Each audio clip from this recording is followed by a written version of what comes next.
Debbie and Peter are best friends and total opposites. She craves routine with her son in LA. He thrives on change in New York. When they swap houses and lives for a week, they discover what they think they want might not be what they really need.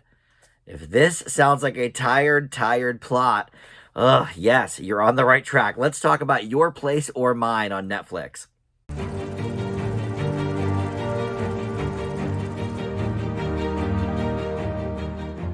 Hey guys, Dan here. This is Dan Reviews It. Welcome to my spoiler-free review for the new Netflix film, Your Place or Mine. I say spoiler-free. I mean, look, if you've seen a rom-com before, I think you might know some of the beats of this familiar story. But anyway, it's Reese Witherspoon and Ashton Kutcher playing the leads here. They're the best friends that I mentioned in the intro. That's like my my like rom-com trailer kind of voice thing. You know, they always have those like over the top, you know, she's a mess, he's a clean freak, you know, like that kind of stuff.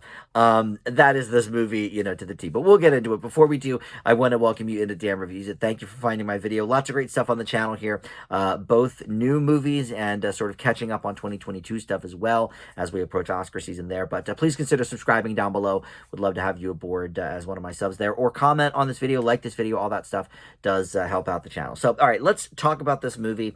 I already pretty much gave you the plot. I mean, that's sort of the rundown. That's the plot as it is on Rotten Tomatoes. I just, you know, usually I don't verbatim kind of read you the thing, but I figured, I mean, the whatever, you know, the studio probably wrote that or whatever, but like it's just so like gimmicky trailery kind of thing. So this was written and directed by Aileen Brosh McKenna or Brosh McKenna. I don't know this person, but I know some of her work. She actually has a screenwriting credit for The Devil Wears Prada, which is like an amazing movie. It's probably an A. You know, I think most people agree that is a great movie. Then she started going sort of the rom-com route, and she did 27 Dresses and a couple other movies like that.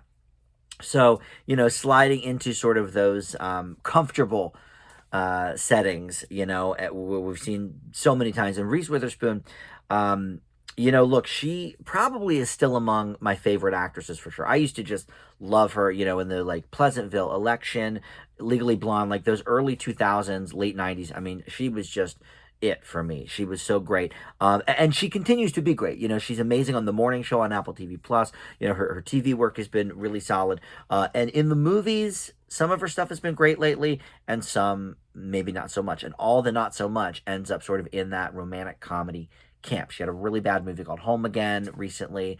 How Do You Know, which ended up being Jack Nicholson's last movie. It was so bad he like retired from the biz. But, you know, look, some of her greatest movies are romantic comedy. Sweet Home Alabama is, you know, a fantastic movie. Legally Blonde, I guess maybe you could say is a rom-com. I think it's a lot more than that. But in any event, this borrows heavily from so many of the rom-com tropes. And specifically, I think there's a big kind of Sleepless in Seattle type theme here. These people know each other. You know, they're supposedly best friends, even though they just seem to have nothing in common. Their chemistry is not great, honestly. And most of the movie, they're not together because they sort of swap lives. You know, he's taking care of her kid for the week, and she's in New York, he's in LA, whatever it is. But they, you know, are not on the screen very much. They share a few phone calls, but in terms of being in the same space, you know, on the same set, very rarely in this movie does that happen. So yeah, okay, it's a little bit Sleepless in Seattle in that sense.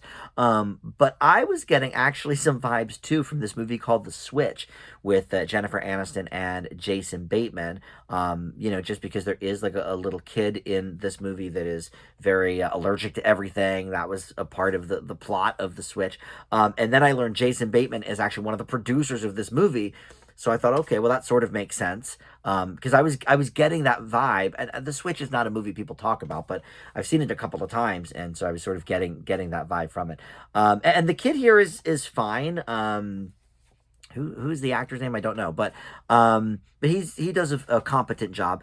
And Ashton Kutcher's okay. You know, Reese is okay. Nobody's like phoning in a performance. These aren't, you know, rotten performances, but it takes every single trope that we've seen done better in, I mean, countless other movies.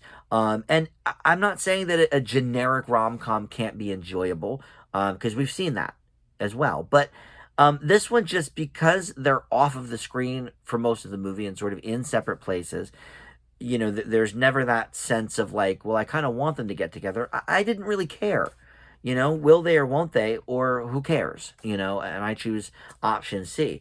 There were a couple of laughs, I suppose. And Ashton Kutcher, it's funny how, I guess with makeup and stuff, he looks so much older in this movie than he looked in that 90s show. He had a cameo in one of the, I think it was the first episode, as his old character from that 70s show. And he looked so much younger in that than he looks here. And I don't know why. I don't know whether that's because there is a slight age difference between him and Reese, and so they wanted to age him up a little bit. I don't know. But it was honestly a little distracting. I don't usually comment on people's appearances, really. But it was a little distracting, to be honest, from just seeing him as a kind of a pretty boy looking 10 years younger than he is. And you would think, if they want to convince us that he's this kind of playboy and whatever, living a great lifestyle with that, that he would not even really show his age. You would think, okay, well, if he's getting all these 25-year-old 30-year-old women, he's going to look younger than he is. So that part was sort of just distracting, if nothing else. But the script here is fairly weak. And what's interesting is I'm not going to give this movie like a horrible grade. I'm really not. I know it seems like I'm kind of trashing it, but the truth of the matter is, it wasn't necessarily that I didn't enjoy watching it. I just didn't really care about anybody. And the, whether or not they were going to get together at the end. And even sort of like the bumps in the road along the way were not what I would call that interesting. He's a big writer, and there's like a plot about one of his books that she sort of leaks to a writer friend of hers. And, so that's a betrayal, but then he betrays her with, doing stuff with her kid that she would not approve of, giving him, ice cream or whatever when he's lactose intolerant, all these things. It's just like, I mean, this is really basic stuff. But look, if you're a rom-com lover, I don't think this will deter you that much, because it's hitting all of those familiar beats, and the people are giving okay performances. So it's below average for sure. I don't think it's horrible, but I'm going to leave Your Place or Mine with a C-. I think that's probably like the high ceiling for this movie. So, all right, thank you for watching, and we'll see you next time for another review on Dan Reviews It. Bye.